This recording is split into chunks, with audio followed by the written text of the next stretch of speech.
Hediye.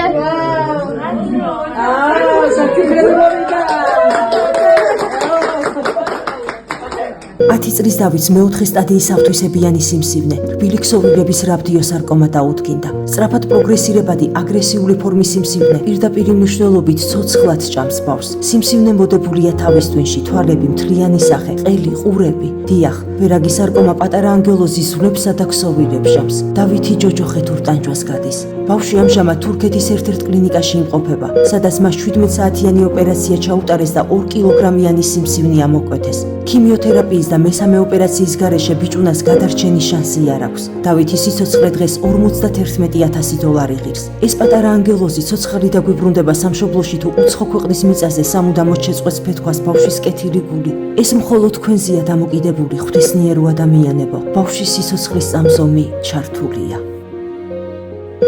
გადარიცხეთ ნებისმიერი თანხა ჩერნოვეცკის ფონდის ოფიციალური საიტის მეშვეობით.